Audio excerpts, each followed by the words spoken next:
Yo guys, welcome back to another video. Today we are going to be covering the second Vinland Saga arc, Kettle Farm, or unofficially called Farmland. So yeah, you guys know I love Vinland Saga, and I finished this arc not too long ago. I did take a break from reading Vinland Saga for a minute, and then I finished up this arc.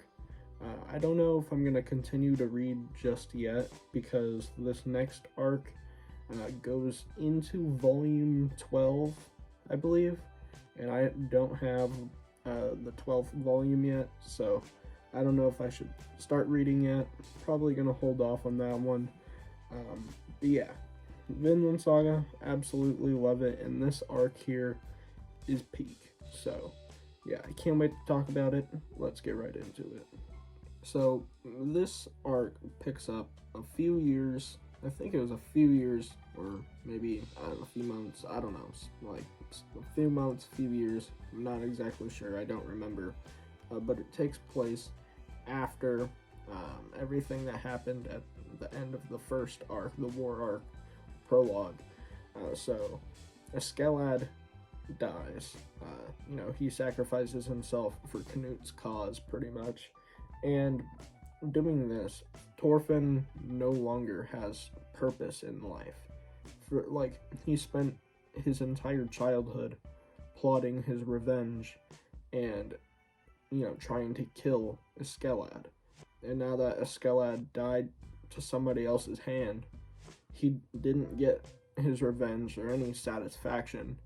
And he's just left there, his childhood, his entire, life at this point wasted away, and now nothing matters, and now he has to figure out what he's going to do with his life, and he has a lot of time to reflect on everything because he's thrown into slavery. He is forced to work on this farm called the Kettle farm, because it's the Kettle family, and when all of that happens, the way the kettles work is that, sorry guys, I have my dog on my bed over here.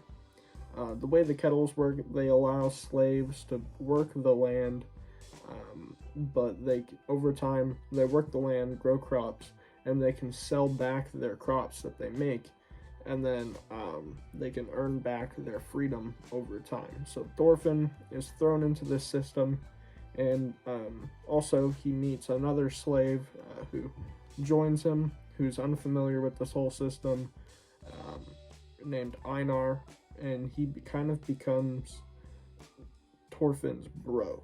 What I really like about Einar is he starts off, when his character is first introduced, he's sort of, I don't know if this was done on purpose, I'm sure it was, because Yukimura's writing is excellent, but he's sort of a stand-in.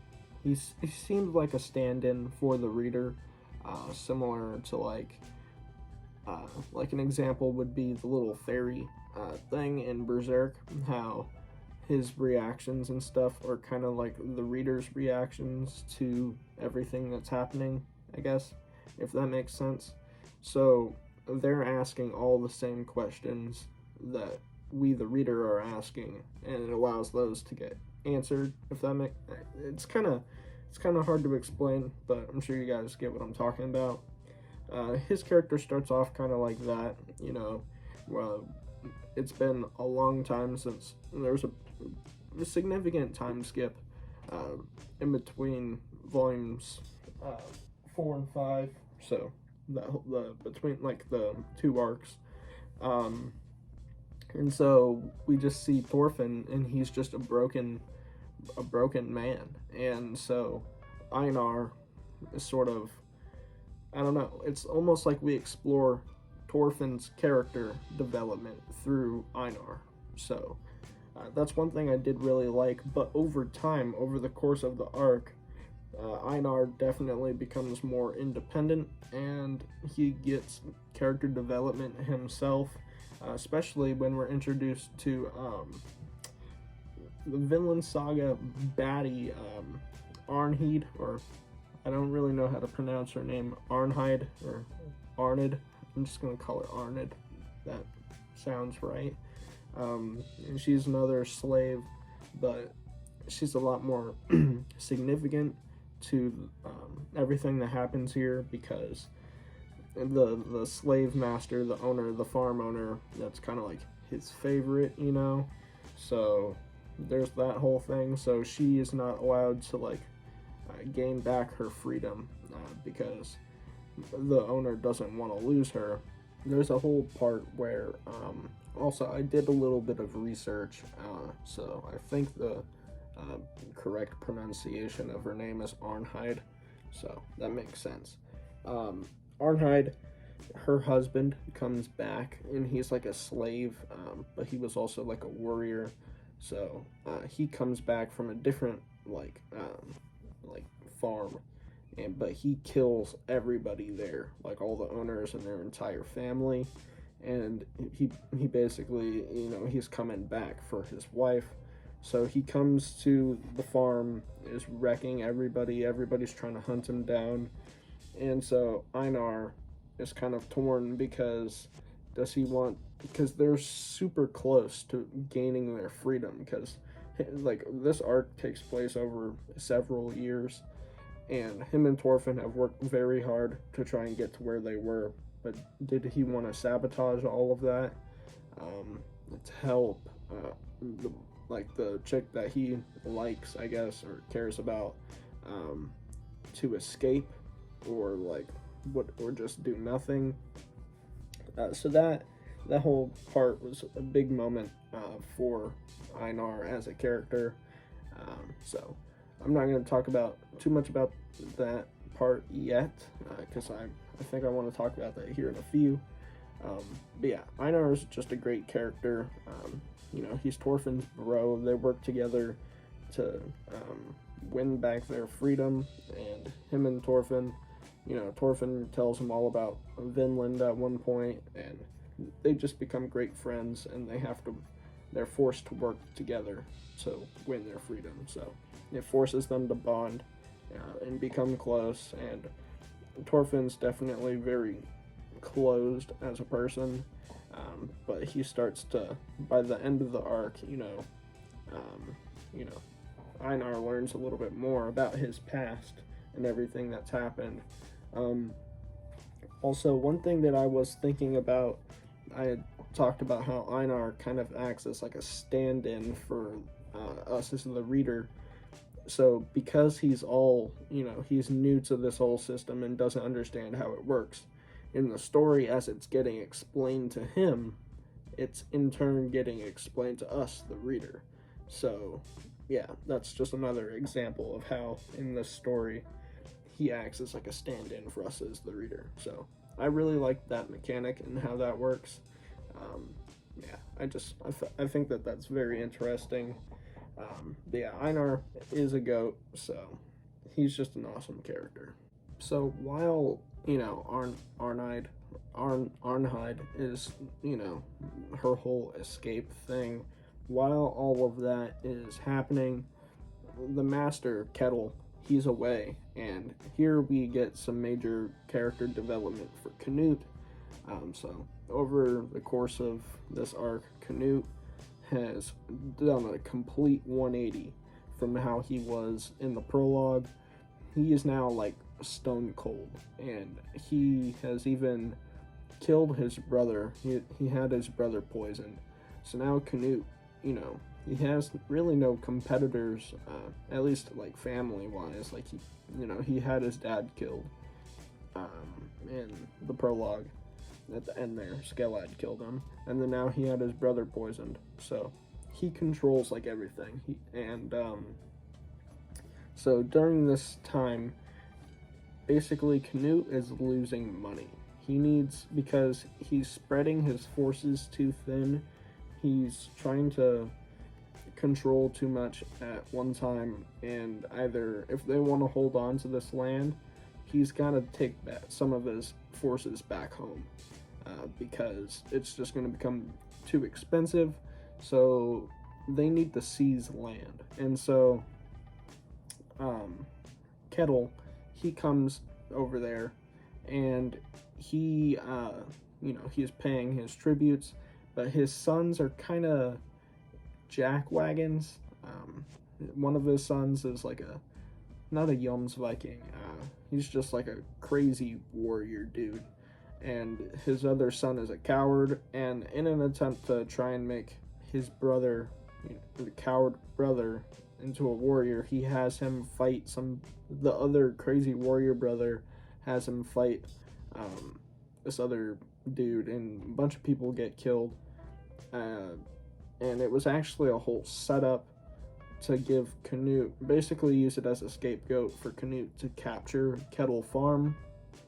So Kettle finds out about this. They retreat. They get out of there. They're headed back to the farm. And with them is actually Leif Erikson. So Leif is also going to reunite with Thorfinn again. So, because this whole time, Leif has been searching for Thorfinn again.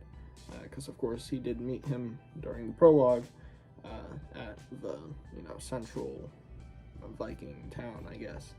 So now Canute is bringing all of his forces back, or not back to, but he's going to invade Kettle farm, and there's going to be like this huge but like a massive battle at the end of the arc. Kettle comes back. He learns about Arnhide's little escape. Newsflash, it fails because her husband gets killed, and then it was the whole thing. So she got captured again. She's back. After all of this happened, turns out Kettle is not a great dude, and he beats the crap out of Arnhide, like nearly kills her. Well, I'll talk about that here in a minute, but she was pregnant with his child, the master's child, and he beats the crap out of her, which causes the child to die. So that super messed up. She's all battered and bruised and bloody, and she's unconscious. So when all of this battle stuff is happening, they're all fighting against Canute's forces. Thorfinn and Einar are like, they've won their freedom at this point. They've not won it, but they've earned it. So on their way out, they're gonna take Arnhide with them. And then I believe as they're leaving, she has this, she's dying, and Thorfinn, she asks of a place. She talks about a place on Earth where there's no slavery and stuff, and then Thorfinn's reminded of Vinland, and so now him and Einar, they're gonna set off to go find Vinland, and they also meet with Leif Erikson because in return for allowing Kettle to return back to his farm, Leif helped him escape. So in return, Leif gets to take Thorfinn and Einar with him for free. So that happened. So yeah, they all leave. Before they are able to leave, though, Thorfinn goes to go see Canute. There's this really crazy part where he has to let this giant warrior dude punch the crap out of him 100 times. And if Thorfinn does not fall, then he basically has an audience with Canute. And this also is a part of Thorfinn's whole character development during this arc, and that is he's sort of become a pacifist in a way.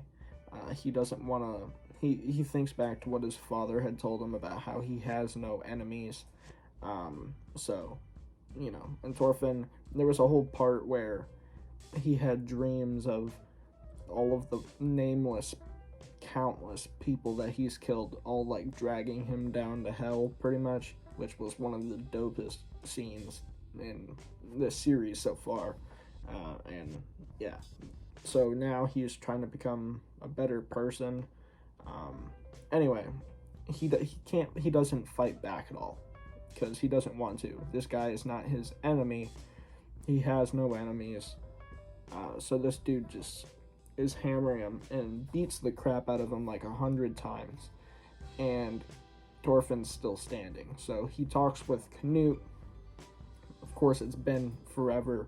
Canute's surprised to see him, and like, you know, it's like this huge moment, and they're talking about like they're having like a philosophical discussion. And what I'm still confused about in Vinland Saga is what exactly Canute is even talking about. Like, I kind of get what he's talking about, but if you guys have any information, please let me know in the comments. I'd greatly appreciate it. But Canute's whole philosophy is kind of odd to me, because he's supposed to be a Christian, but he's talking about like, not really, I don't know if he's like denouncing God, or I don't know what he's doing, because he's like kind of saying like, I'm not that he's going against God, but like kind of basically saying that heaven, I guess, isn't ideal, and he's trying to create heaven on earth. I don't really know what he's trying to do. Still confused on that, and like what his whole thing is.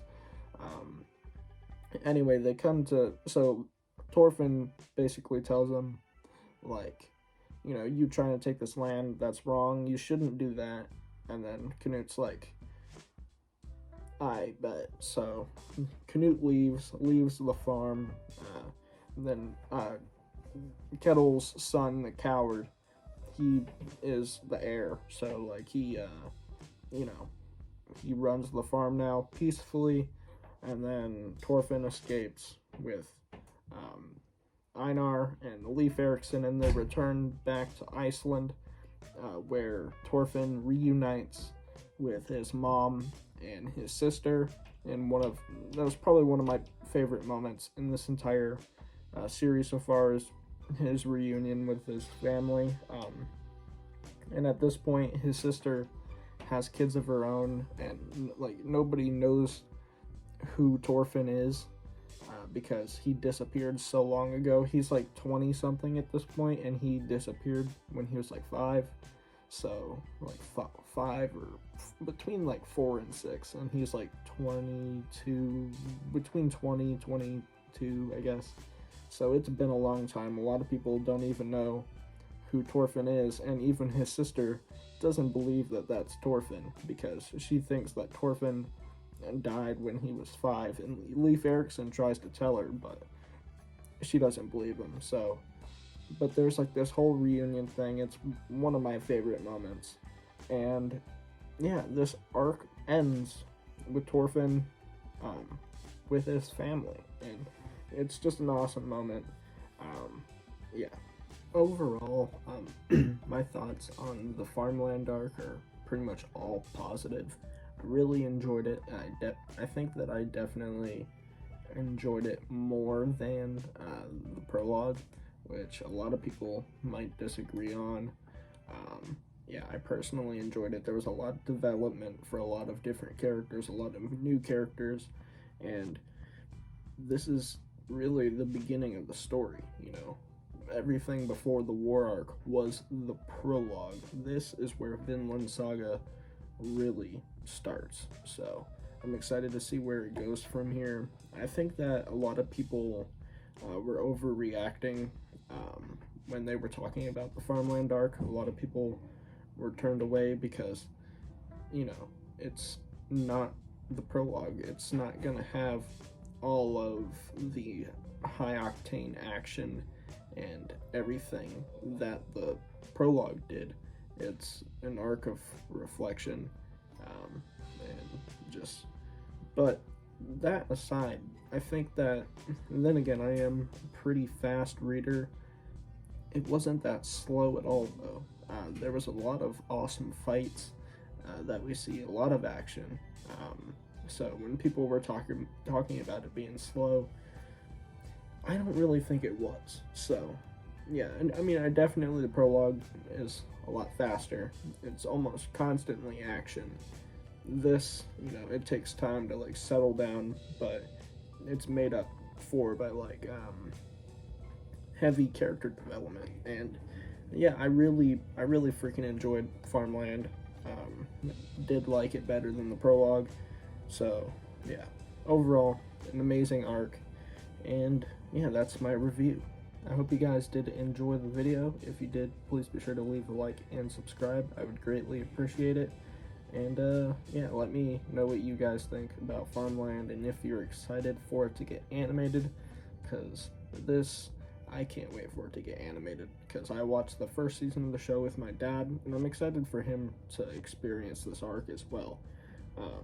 Yeah, I just know that it's going to look beautiful animated, and it's just going to be awesome, so I can't wait.